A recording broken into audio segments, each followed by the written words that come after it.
आप तमाम सहाफ़ी भाइयों का शुक्रिया कि आप तशरीफ़ लेकर आए। मेरे साथ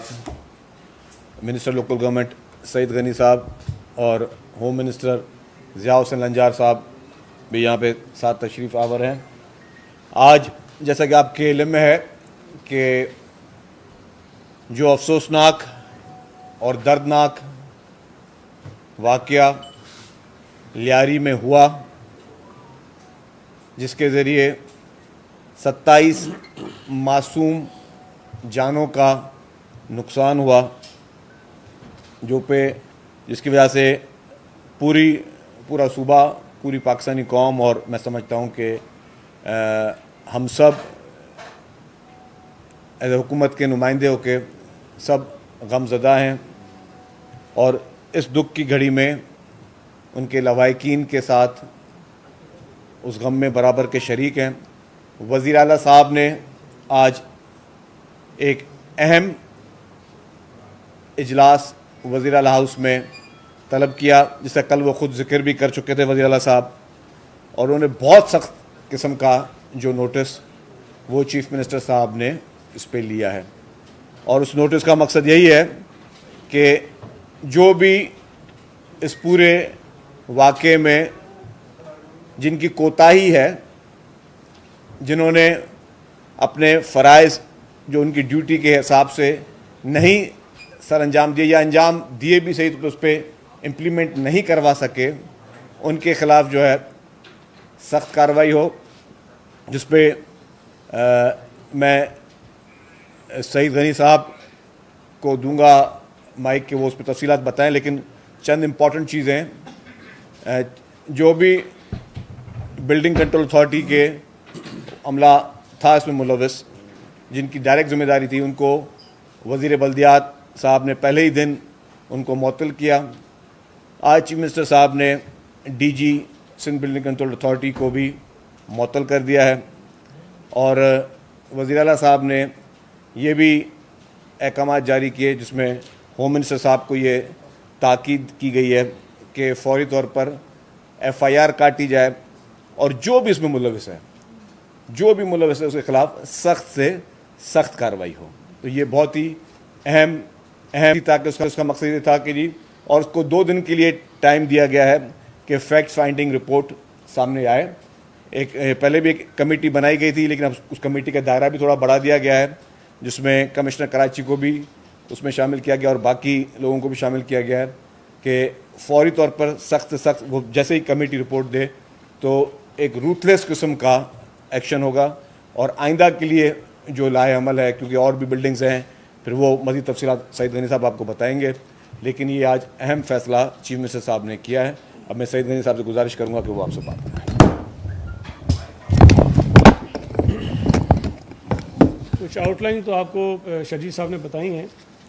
इसमें मैं थोड़ी और इसकी वजाहत कर दूं कि मैंने जो अफसरान सस्पेंड किए थे वो थे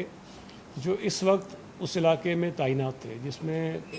डायरेक्टर भी थे, डिप्टी डायरेक्टर भी थे और बिल्डिंग इंस्पेक्टर्स भी थे। लेकिन आज ये फ़ैसला हुआ कि 2022 में जब पहली मरतबा इस इमारत का सर्वे हुआ और जिसमें इसको डिक्लेयर किया गया कि ये ख़तरनाक इमारतों में शामिल है, 2022 से लेकर अब तक जितने बिल्डिंग कंट्रोल के ऑफिसर्स वहाँ तैनात रहे हैं, उन सब की निशानदेही करने के बाद उनको भी इस इंक्वायरी का हिस्सा बनाया जाएगा। और जिस FIR का तस्करा शजीद मेमन साहब ने किया है, उसमें अगर कोई अफसर शामिल पाया गया, गफलत का मुर्तकिब पाया गया, क्रिमिनल नेगलिजेंस उसकी पाई गई, तो वो उस FIR की जद में आएगा और उनके ख़िलाफ़ कानूनी कार्रवाई की जाएगी। इसके साथ साथ जो कमेटी बनाई गई है, एक तो वो कमेटी है जो इस इमारत के गिरने के जो वाक़या हुआ है उसकी तहकीकात के लिए हमने बनाई थी। उसको 3 वर्किंग डेज़ हमने दिए थे। उसमें यकीनी तौर पर बीच में आशुरा के 2 दिन थे, तो वो ज़ाहिर है कि काम नहीं हुआ इतना ज़्यादा, तो 3 वर्किंग डेज़ दिए गए थे उसको। तो आज का दिन और 48 आवर्स मज़ीद उसको दिए गए हैं और कमिश्नर कराची उस कमेटी को हेड करेंगे और वो कमेटी अपनी रिपोर्ट जो है वो सबमिट करेगी। उसके साथ साथ कमिश्नर कराची को एक और ज़िम्मेदारी ये दी गई कि अगले 24 घंटों के अंदर अंदर जो 51 इमारतें इंतहाई खस्ता हैं जिनको गिराया जाना चाहिए, उन इमारतों में कितने अफराद मुकीम हैं, कितने यूनिट्स उन इमारतों में हैं, उनकी सारी तफसीलात वो फराहम करेंगे ताकि उन इमारतों को गिराने का काम जो है वो फौरी तौर पर शुरू किया जा सके। इसके साथ साथ कमिश्नर साहब को ये ज़िम्मेदारी भी दी गई है कि कराची में जो 588 इमारतें जिनको ख़तरनाक डिक्लेयर किया गया है, 2 हफ्तों के अंदर अंदर उन इमारतों की असेसमेंट करके उनको कैटेगराइज करके पूरी तफसीलात वो फराहम करेंगे ताकि ये फ़ैसला किया जा सके कि उनमें से कौन सी इमारतें हैं जो फौरी तौर पर गिराने के काबिल हैं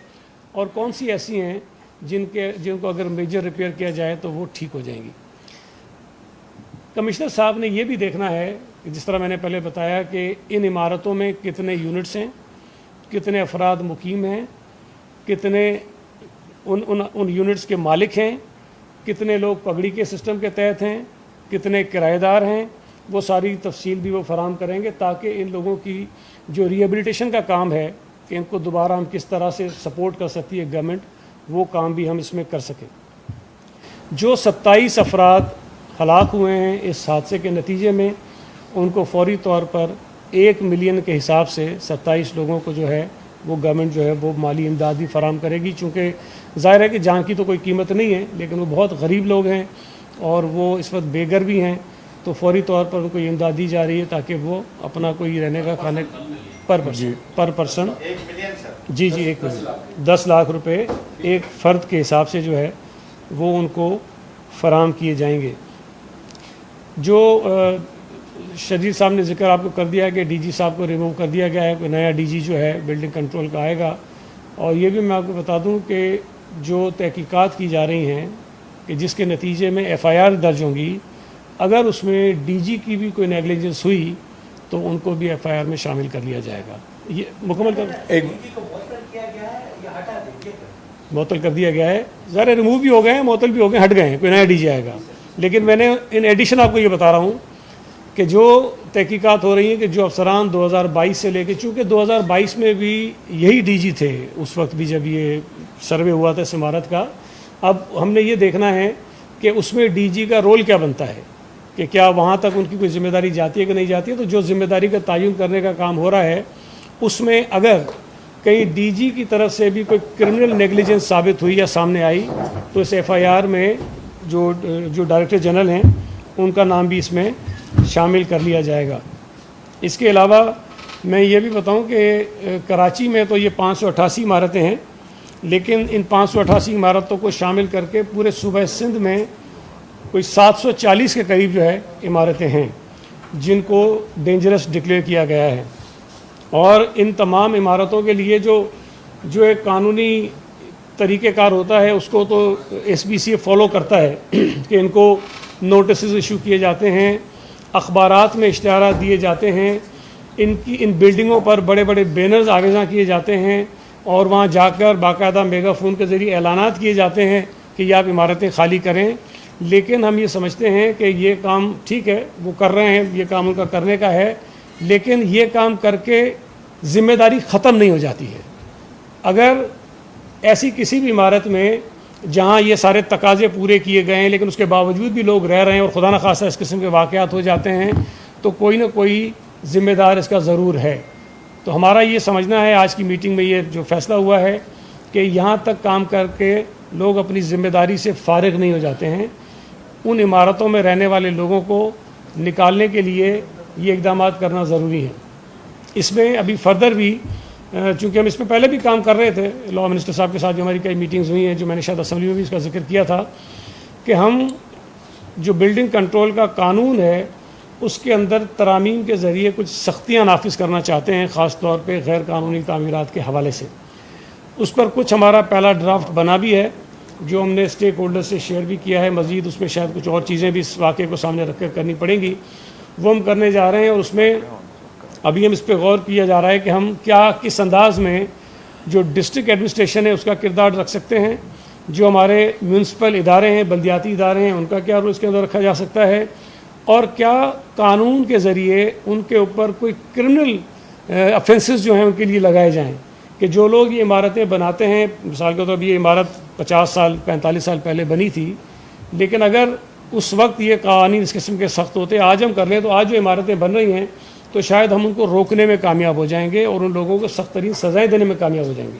جو لوگ آج ان جرائم میں یا اس غیر قانونی کام میں ملوث ہیں, خدا نہ خواستہ کوئی عمارت اگر 50 سال کے بعد جا کے ڈیمیج ہوتی ہے, نقصان ہوتا ہے, جو بنانے والا ہے اس کا تو پتہ بھی نہیں ہوگا کہ وہ کہاں ہے, تو وقت گزر جاتا ہے, ہم صرف جو ہے وہ لکیر پیٹتے رہتے ہیں. تو ہم نے اس میں کچھ پروپوزلز ہمارے ہیں, لیکن وہ اس وقت میں سامنے نہیں رکھوں گا, لیکن چونکہ ہم اس پہ سیریسلی کام کرنا چاہتے ہیں تو اس پر بھی 2 ہفتے کا ٹائم دیا گیا ہے, جس میں چیف سیکرٹری صاحب ہوں گے, میں ہوں گا, ہمارے لا منسٹر صاحب ہوں گے, اور میئر کراچی جو ہے اس میں شامل ہوں گے, تاکہ ہم اس پہ کوئی کمپریہنسو جو امینڈمنٹس ہیں ایس بی سی اے کے لا میں اس کو ہم سامنے لا سکیں. اس کے علاوہ 2022 سے کچھ کمیٹیز تشکیل دی گئی تھیں ڈپٹی کمشنرز کی سربراہی میں, جو باقاعدہ نوٹیفائیڈ ہیں, اور ان کا بھی کوئی کردار رکھا گیا تھا کہ یہ جو اللیگل اور خطرناک جو عمارتیں ہیں ان کو کنٹرول کرنے کے لیے, ان کو دیکھنے کے لیے ان کا کیا کیا کردار, تو اس کے ٹی او آرز موجود ہیں پہلے سے. ہم نے ان کمیٹیز کو بھی مزید فعال کرنے کا فیصلہ کیا, اور اگر ٹی او آرز میں کوئی مزید بہتری کی گنجائش ہوگی تو ہم ان کو مزید بہتر بھی کر لیں گے. تو یہ بنیادی طور پر کچھ فیصلے تھے جو کیے گئے ہیں, اور اگر آگے چل کر جو کمیٹی کی رپورٹ آتی ہے وہ اگر کوئی ریکمنڈیشنز دیتے ہیں, کیونکہ ان کی ذمہ داری بھی ہے کہ وہ فائنڈنگز بھی دیں اور ریکمنڈیشنز بھی دیں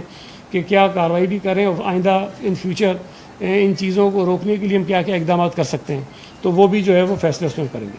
کوئی سوال آپ کا ہوگا تو مزید کر لوں گا. ایک منٹ پہلے یہ ہوم منسٹر صاحب بات کریں گے, اس کے بعد آپ سوالات لیں گے, لیکن میری صرف گزارش ہوگی کہ صرف اور صرف سوالات اسی ٹاپک پہ رکھیے گا. بسم اللہ الرحمن الرحیم. جیسے کہ شرجیل صاحب نے اور ہمارے minister local government Saeed Ghani صاحب نے کہا کہ جو ذمہ داران ہیں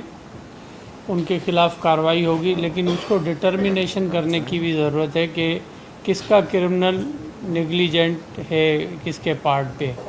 اور کون کون سے افسران جو ہیں اس میں کرمنل نیگلیجنس میں ہیں یا پرائیویٹ پرسنز کرمنل نیگلیجنس میں ہیں, اور یقیناً ان کے خلاف روتھلیس کارروائی ہوگی. ایک بہت بڑا المیہ ہوا ہے, ایک انسانی جانوں کا ضیاع ہو گیا ہے, اور ہم سمجھتے ہیں کہ گورنمنٹ اس میں بالکل سیریس طریقے سے, اور اس کو پراپر یہ نہ ہو کہ کسی جو غیر متعلقہ آدمی کو بھی ایف آئی آر میں ڈال دیا جائے, لیکن اس کو بالکل فکس کریں گے لائبلٹی, کیونکہ جو لا ہے وہ تھوڑا سا, جیسے سعید غنی صاحب نے کہا کہ وہ تھوڑا سا ویگ ہے اس کے حوالے سے